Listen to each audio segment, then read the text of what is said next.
Hey, it's Jordan with Status Coup. Delighted to be joined by Christina Siceloff. You, like many, have been basically devastated by the East Palestine derailment and chemical nuking, I call it. I know there's a whole lot of other things going on in the world, and it's hard for people to pay attention to what happened yesterday, much less 16 months ago. But I believe what we're about to talk about is a massive government cover up. It is eerily similar to what went on in Flint, Michigan, which is still going on 10 years later there. So let's try to not have this go on 10 years. But obviously, you live in Darlington, which is just over the border of East Palestine and Ohio. Western Pennsylvania was dramatically affected, just like East Palestine, in some ways worse, because the plume went over there too.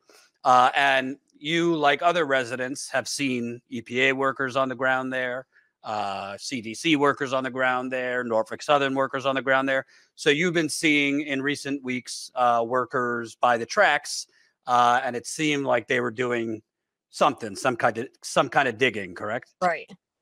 Right. So Mark Durno, who is the EPA on-scene coordinator there, you talked to him. Other residents have talked to him.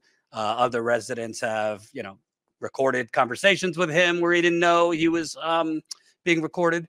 And you were talking to him because it was going through the grapevine that they had detected vinyl chloride in the soil. Why that is very important. Vinyl chloride is the massive explosion of 116,000 gallons of vinyl chloride was detonated through those 5 rail cars in February 2023.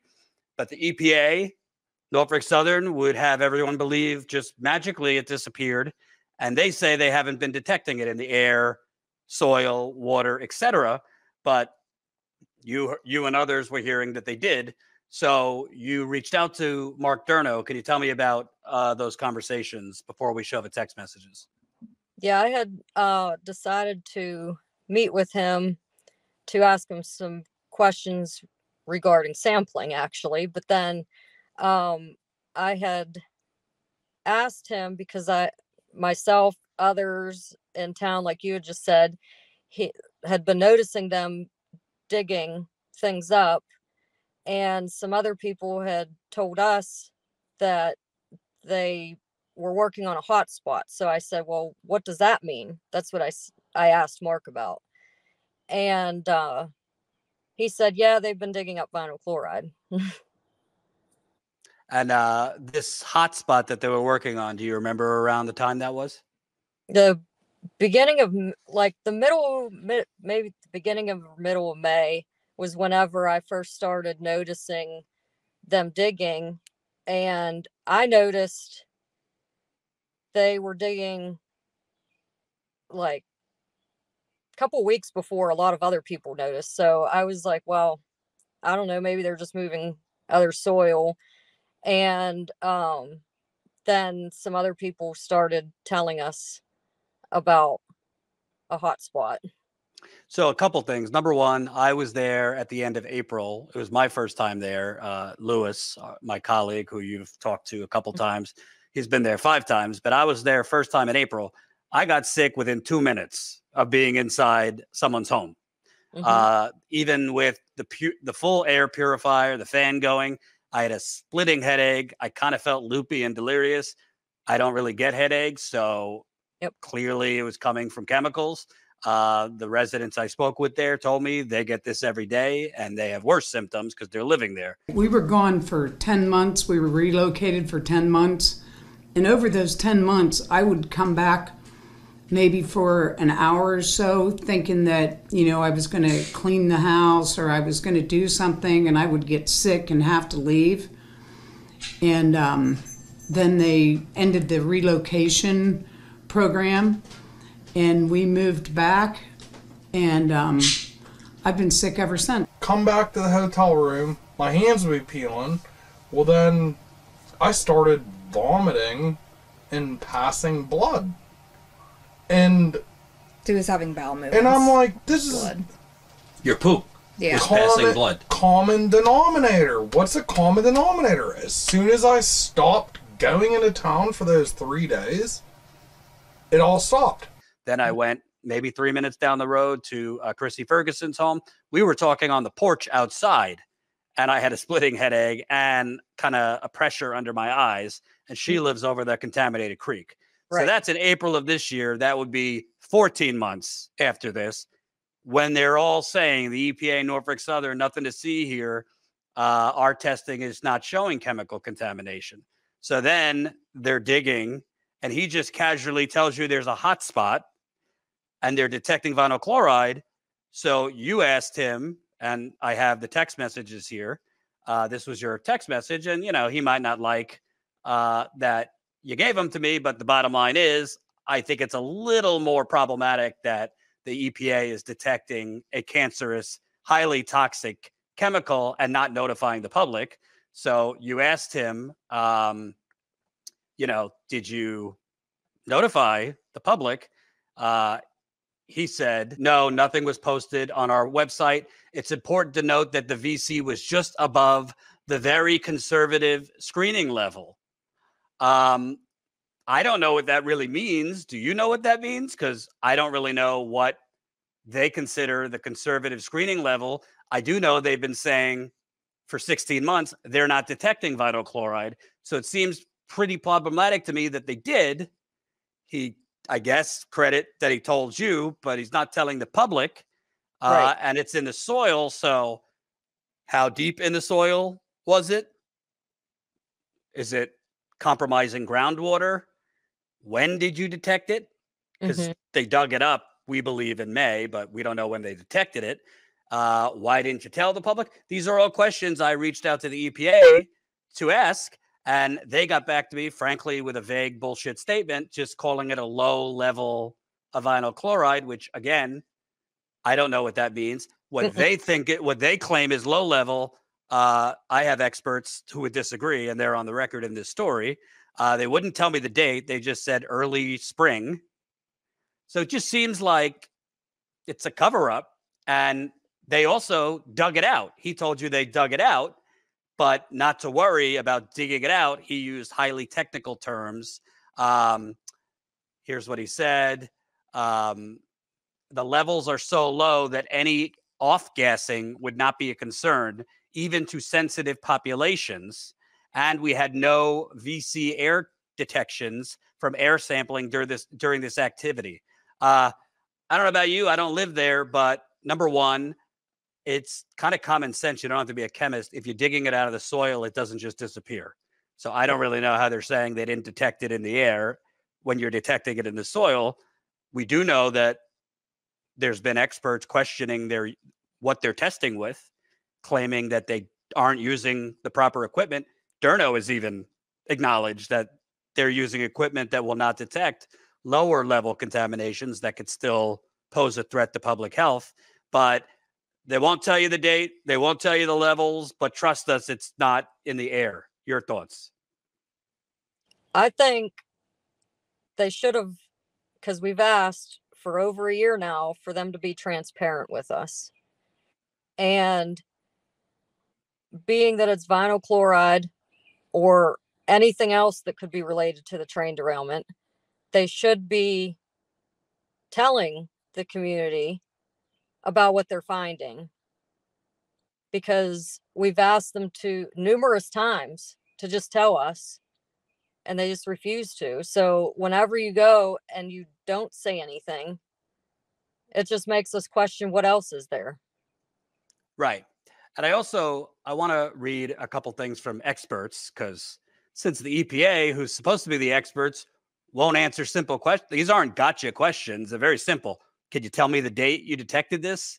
What the levels were? I mean, I'm not exactly asking like for personal details of your marriage, you know, but this is from Stephen Lester, who has spoken in East Palestine. He's an expert on dioxins, which are highly, highly toxic and were released as a part of this train detonation. He said the idea that it will not be a concern to excavate the contaminated soil does not make sense. It flies in the face of what has been occurring in East Palestine since the derailment. Many people in the town became sensitized to the chemicals released into the air and waterways by the derailment. Digging this area up will release VC into the air and will pose health risks to the people living nearby, especially to the people who have become sensitized to the chemicals. This should not be ignored or brushed lightly aside. They're reluctant to share information, and they're hiding things they find. I think that's the key. They're hiding things they find. They should do an announcement with something like this to share it with the public and to share what they found in terms of the concentration. If they were to share the contamination numbers, other people might have a different opinion. They don't want me or anyone else who doesn't think along the same lines as they do to see these numbers, because we might share a different opinion, and that creates political and community problems for them. Christina, call me a cynical Susie here, but they won't tell me when this was detected. Okay, well, we know they were digging at about early to mid-May. If they detected it around then, well, around the same time, it was being announced a $310 million settlement between the EPA. It was the EPA and East Palestine residents. Well, probably wouldn't be good to announce you're finding vinyl chloride before that's agreed to. You know, you don't have to be an expert to know. Perhaps you wouldn't be able to get away with 300 million if they're actively finding these hotspots. Yeah, that's a problem that we've had a lot recently. There's a lot of people in this area that have a problem with that, with their settlement agreement and with the settlement agreement between residents and Norfolk Southern, is that you don't have the cleanup done yet. Like, how can you go and throw numbers at us and want us to agree on what we're going to settle for when you don't have everything done yet and you don't even know what could happen in the future to us? A lot of us have kids that we're worried about, and like, what's going to come for them. Right. So, and by the way, we're using technical terms, but terms that everybody can understand. I mean, I'll just read you some of what residents have told me, and I've seen with my own eyes. I mean, this is not like, oh, I have a runny nose. We're talking 16 months later, there are people having seizures, strokes, still having bloody noses. People have peed out blood. I talked to someone who has routinely passed bloody stools. These are not issues they had before February 3rd, 2023. Headaches, dizziness, deliriousness. I had both just being there, and I got to leave, and it went away when I left. Well, it doesn't go away if you're there. Brain fog, I wrote dog, bad on me. Memory loss, cognitive issues, nausea, diarrhea, vomiting, body tingling, burning eyes, burning nose, burning scalp, severe fatigue, depression, anxiety, PTSD, changes in women's menstrual cycle. There's also, I can't say, full cause and effect, but there have been people developing cancer.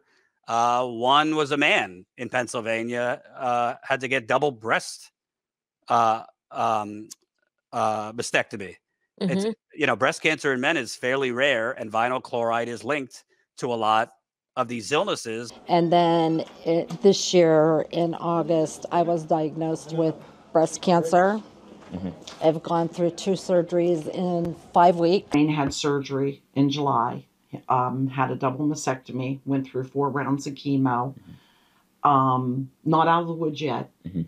Still have to go back and do some more testing, make sure that he is clear. I know you have had issues that have kind of come and gone. Can you tell us about that? Well, at the beginning, and I've talked before, previous interview too, about the symptoms that I had. It was a lot of upper respiratory symptoms like that you had described there too. The brain fog, I still will have sometimes, like when you leave town, when you leave this area, and then you come back in, it's like you get a bit of nausea still, the brain fog. I've had tremors that I started having in October. And as one of the people that go down the creeks a lot, I think that that's associated with that. But other people in town are having the same type of symptoms. So it's not just the creeks. I've had like the menstrual problems. In January, like I don't know if, because same reason you said with the man that had the breast cancer, but I had to have a cancer screening done myself. Luckily it was negative, but now they monitor that. And I live almost 6 miles away. So it's not just So did he. here. Wayne. Yeah, Wayne, who had Yeah. the breast cancer. This traveled far. I'd also point out vinyl chloride, if released, does not just stay as vinyl chloride. It turns into other concerning chemicals. Let me read this. This is from Judith Zelikoff. She's a toxicologist at NYU's medical school. She also dismissed the EPA and Mark Durno, oh, don't worry. If we dig it out of the soil, there's no risk to it going into the air. Vinyl chloride released to the soil is expected to volatilize or leach into groundwater. Most vinyl chloride that is spilled in soil or surface water, like lakes, ponds, and rivers, evaporates into the air quickly.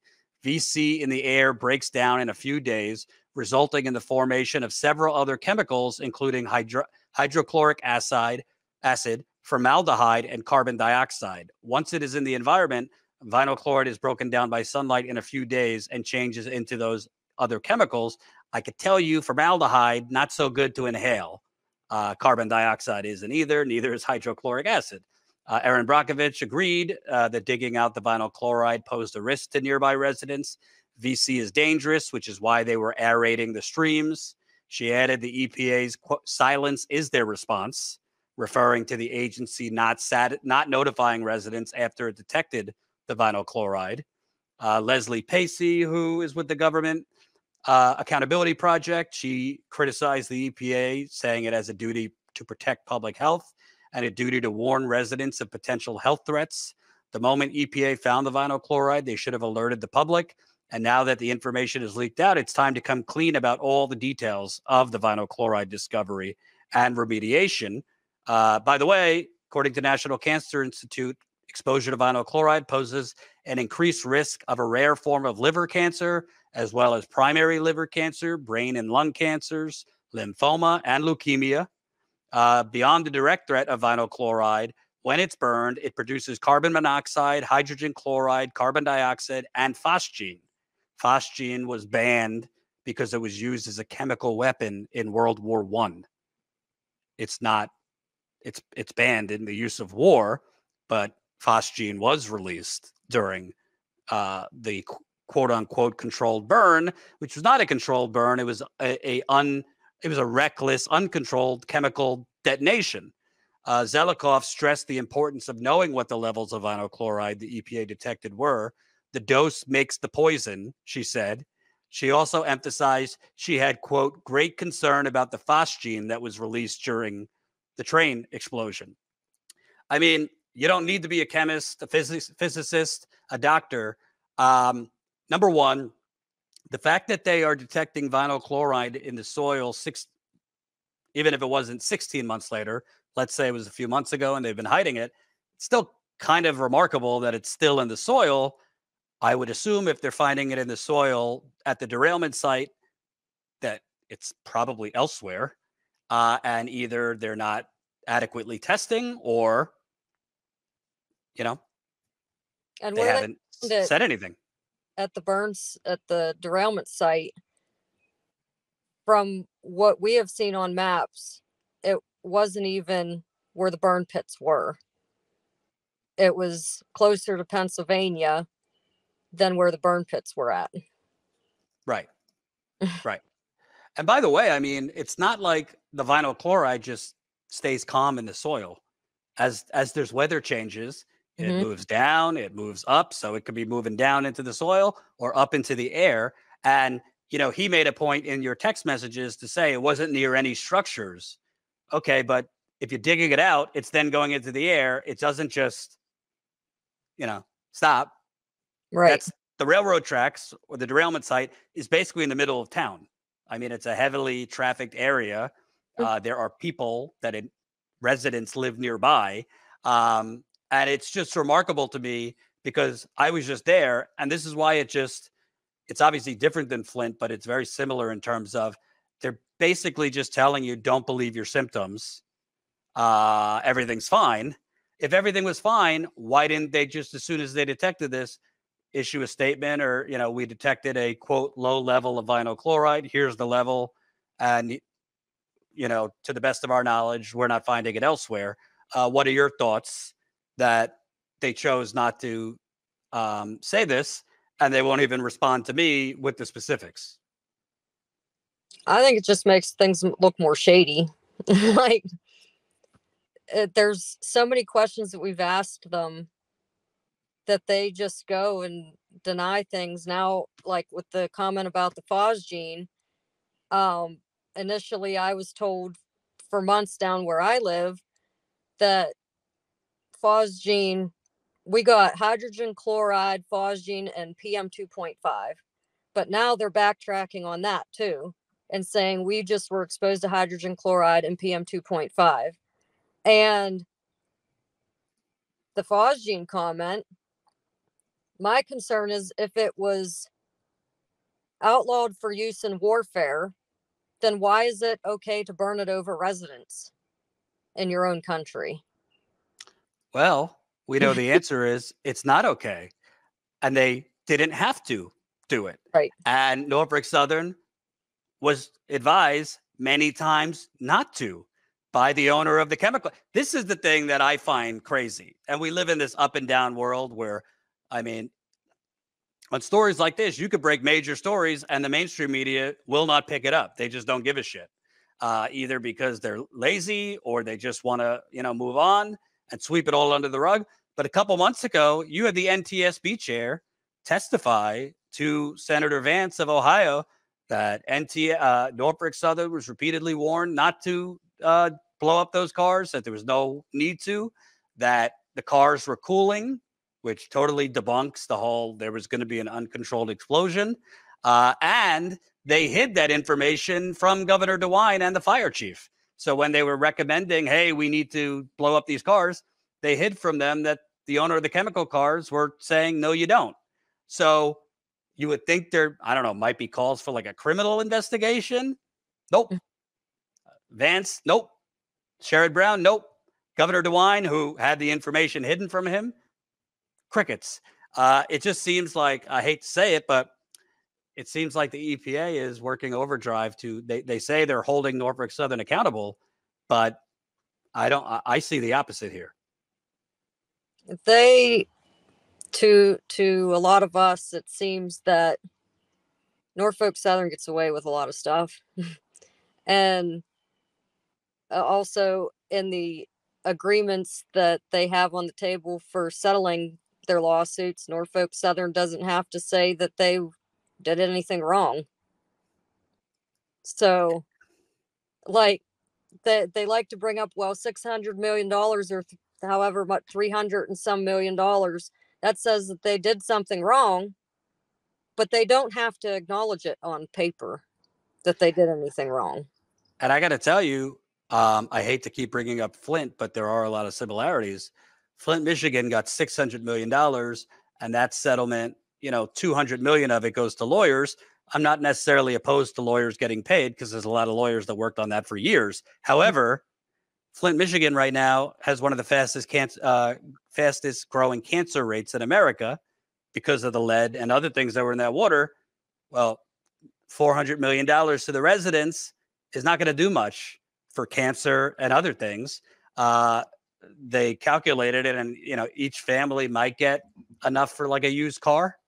I also hate to say it here, but yep, they settled pretty quick before you could have a potential, you know, unfortunately, major surge in cancer.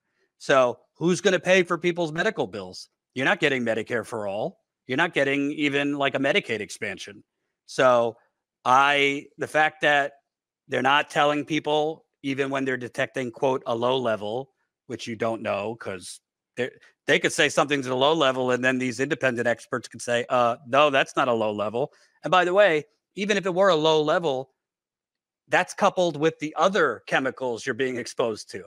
So if you're being exposed to a low level of vinyl chloride plus butyl acrylate, formaldehyde, all these other things, that's quite the petri dish. There's only so much people's immune systems could take. And that's why they said that they brought in the researchers, was to look into the multiple chemicals. So why would you go and have people to agree to a settlement whenever you don't even know the research, like what the results are from the research? The researchers are just starting. It's just crazy. And let me ask you a different question. I mean, I don't know if like you're super political or not, really doesn't matter, but I find it just insane. And I've had to kind of just learn to accept this as a journalist. Like I pitched this story to New York Times, the Washington Post, Associated Press, Cleveland Plain Dealer, a bunch of Ohio papers, Daily Beast, Rolling Stone. I mean, a bunch of different places. And I mean, it's pretty just straightforward. I have the text messages between you and Durno. The EPA acknowledged to me that they found the vinyl chloride. So, I mean, it's pretty shut and dry. Only one of them got back to me, the Washington Post, and just said, we'll pass. We're going to pass, but thanks for bringing this to our attention. And I wrote back like, respectfully, I'll tell you exactly, you're going to pass on the EPA not notifying residents whom they've been ensuring they are not detecting chemical contamination, that they did detect the highly toxic cancer-causing chemicals, and they won't tell journalists what levels they detected. Residents are sick in East Palestine, and the EPA is withholding important public health information. What does it say to you that, like, yeah, they show up for like the 1 year anniversary, but apparently like the ongoing poisoning of a community just isn't news to like major American news, but Trump's trial, Hunter Biden's trial, like what, the political election. I'm not saying not to cover those things. It just seems that this has kind of become normalized. Like we see a big explosion or a city's water is poisoned, and we just take whatever the government says, take their word for it, and that's it. Yeah, I had a couple other people reach out to me after you contacted me this morning, but journalists. Yeah, journalists. And what they have to say. You don't have to say too much, but they asked about the vinyl chloride, and they read your article, and they wanted to know more about the story, to know the whole story. I would too. Maybe the EPA should provide information. The one thing I have with that is, and it's a hard time deciding who to talk to about it, because it's just like we've been doing this for over a year, and they come around when it's convenient for them. And even like local papers or local news, you just want to know whenever it's convenient. But at the same time, like I just told somebody earlier, we're people, and we've gone through something that is a real situation, and we're not like the next big news story, or we're not like a science experiment, though we've become a science experiment now because we want to know more information about what's going on with us. But like, we've been calling out to people to hear us for over a year, and they were here when it happened. They were here for the 1-year anniversary, and then we'll see you maybe in 5 or 10 years. Right. So And they need to care more because well, they're anywhere. well, what I think is really troubling, I always criticize the media because how do you think that the EPA is able to just cover these things up? How do you think Norfolk Southern is just able to cover these things up? Because you don't have any media even investigating. So they feel there's no actual consequence. And they do it over and over again. Because, I mean, I had on the 1-year anniversary, I had a gentleman here that was involved with Love Canal. And he had told me to not stop talking about what we've gone through, because once you start talking about it, it goes away. And it's true, because before all of this happened, I never heard of Love Canal. And it happened not too many years before I was born. But I heard of Times Beach, but I didn't really know of anything about it. Yeah. And people stop talking about it, and it goes away. And it's just, everybody just gets let off to do it again. I was recently in East Palestine, like I told you, and I was on my way to Flint for the 10-year anniversary of that ongoing poisoning because the water's still fucked up. And I interviewed Stella and Darren. They're a couple who live there, a little bit older, both sick. Their granddaughter, 18 years old, is having seizures, which is horrible. I interviewed her, and very emotional. And I was talking to Stella, and she thanked me for staying on Flint. And she said, I thought it was fixed. I had no idea because I never see it in the news. So I just figured it was sick. And that's what's going to happen to you guys, sadly, unless more people keep it in the news. And it's not easy to keep it in the news, and it's not profitable, and it doesn't go viral because out of sight, out of mind. But I don't know if you got into journalism to expose corruption, take down some bad guys. It's pretty juicy. I mean, no, I don't think you're lab rats or anything, but you're being treated like that. But you got a multi-billion-dollar company cover up. You got a government agency helping them cover it up. And I don't even live there. There's reporters that could just drive there in 20 minutes. You could see for yourself. Smell it. It's in the air, the chemicals. Hopefully you don't get sick. If I come back, I'm wearing some type of mask because I've already gotten enough chemical contamination in other places. But this is why you should get into journalism. And I just feel I worry for other communities because, like you said, this can and will happen to other places.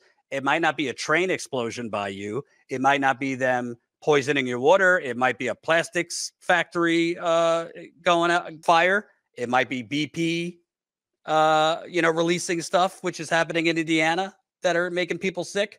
I mean, it could be fracking, mining. It could be a lot of things. But there's a lot of environmental disasters going on. Some of them intentionally, some of them just because of reckless corporations and government. But you can't treat this like they treat mass shootings, which is already horrible, and pay attention for a day and move on, because this, you don't just explode hundreds of thousands of gallons of toxic cancer-causing shit, and there's no consequences. Not to mention whatever you want to share about this, but the mental health toll. I mean, I'm talking to people, depression, anxiety, PTSD. I mean, when you've basically been left on your own and you're being gaslit, I mean, that's got to be emotionally tough. Yeah, I was just diagnosed with PTSD earlier this year. And then I just started, I think since things have started to calm down more, our brains have kind of started to think more and realize certain things maybe. But I was actually in one of the local gas stations in East Palestine a few weeks ago, and the gas station is right by the tracks, and the train came by. I've been in the gas station, that same gas station, most of my life and never had a problem before. But I went to the gas station and I was going back to get a drink, and the train went by, and I don't understand why, but I stopped in the middle of the aisle and like threw my hands up because I thought that the train was going to come through the wall. I hear on the tracks, like when the train shifts or something, and it will make the high pitched screeching noise. And it scares me because like I feel like I'm about to die or the train's about to fall off the track. Like I had that happen down at a spot that I did testing in the creek at, and I have not had that issue this whole time, like the whole last year, but it just started. And they say, from what I've understood before about PTSD, is like you can have symptoms start years after you've been exposed to whatever. Like a lot of military veterans have PTSD and they don't have any reactions until years after being in a war. But there's definitely a lot of PTSD, a lot of anxiety, and depression too. I've dealt with all three of them through all of this, but it's definitely not the only thing that's causing our symptoms. Right. And can you kind of talk about, like, at the end of the day, I mean, some people just say, well, if it's so bad, why don't you move? Well, you're going to pay to move into their house and give them the value before a train exploded, right? With toxic chemicals. I've talked to people who would love to move, but they don't have the money and their house value has gone way down. And Norfolk Southern could say, well, we're going to pay the difference. That's what they've said. But they don't have, lines around the block of people wanting to buy their home because people know what happened there. There's like mysterious, people buying up homes. I don't quite know. It seems suspect to me. Norfolk Southern, has agreed to a $600 million settlement. And then, the EPA agreed to a $300 million settlement. And then Norfolk Southern says they're going to give a couple $100 million more to the town for, the town. But at the end of the day, this all seems like marketing to me. What chemicals are still there? Why isn't the U.S. government forcing Norfolk Southern to pay for permanent relocation for those who want to leave, not just in East Palestine, but within, I'd say, 10 to 20 miles, because obviously people in Pennsylvania are affected. And why isn't there free health care for the rest of your life, not just for treatment, but for testing? These things seem like basic things that need to happen. Do you think the reason they're not doing those things is because they don't want to create, type of a precedent where they would have to do it elsewhere? Yeah, I think that, again, with the settlements, it's definitely setting a precedence for any other big corporation. We also live near a Shell cracker plant. And like you mentioned before, anything can happen with a fracking facility, a cracker plant, whatever, plastic place. But $600 million, and you don't have to acknowledge that you did anything wrong, is allowing other corporations to go, oh, well, we can pay $600 million to a community and we can just do whatever we want then and get more people poisoned. It doesn't matter. The government's not going to stop us. It definitely sets like a precedence to anybody else that has the money to spend. Yeah. But it can, like, that could be anywhere in the world, and this shouldn't happen to anybody, not just like in America, but anywhere. And I mean, I guess the basic question is, right now, could you be confident what the EPA is saying, that the air is clear, soil's clear, water's fine? Not to mention, I've had people, like, not a year ago, like a couple weeks ago, sending me pictures of their rashes, still getting rashes. do you know what's in the air? Like, do you feel safe in your community? I haven't looked enough into what they've tested for in the air, but I've done testing with another group that's from the Pittsburgh area on the testing in the creeks. And what we've found, we didn't find any vinyl chloride in the water, but we haven't found any VOCs in the water, but we do find SVOCs, and those are more like naphthalene, benzo type of chemicals. Benzoapyrene was one, but when I've asked about screening levels and things like that, and compared my results to these screening levels, they're above the ecological screening levels. So they're at least not right for the environment. And some of them are even close to being too high for human health screening levels. So, and that's months later, months after after the initial derailment happened. And they're not, like, the EPA isn't being forthcoming with that either. Right. I don't know enough about all these chemicals and everything. I've learned all through this, but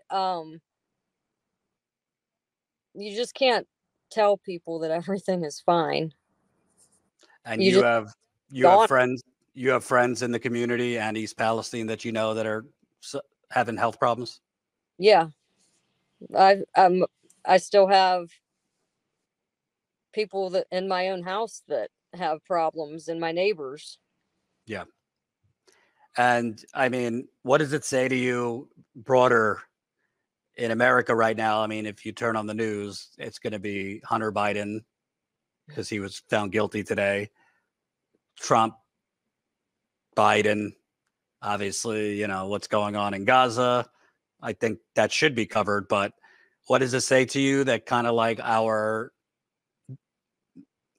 societal dynamic is whatever's shiny today, but Yeah, forget like that whole chemical nuking, yeah. like over flyover country.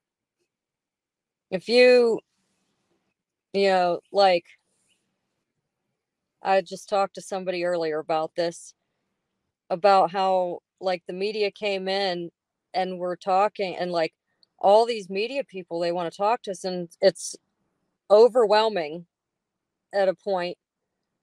But like, I've related it to, I can't imagine what some people go through, like Donald Trump, or like, just to throw a name out there because I grew up with her, but like Britney Spears, like, camera's always in your face and looking into every single thing you do, and it's overwhelming. Like, but that's what we pay attention to. It's like celebrities are more important. What's going on with somebody's money, where they put their money, is more important.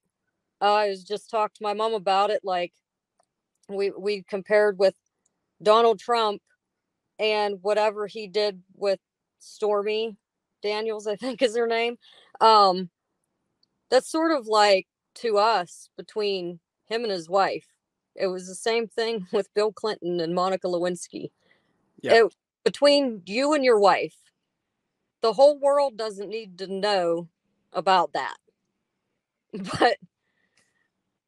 But the whole world does need to know if the United States government is covering up a multi-billion-dollar company's chemical nuking of an American town. They're poisoning. I agree. And then nobody cares. Like, people cared about. You think that you said they're poisoning people and no one cares? Yeah. Donald Trump came here. Joe Biden came here. neither one of them did anything for us. Trump brought his water, but I think he passed out McDonald's, I remember. but neither one of them did anything for us.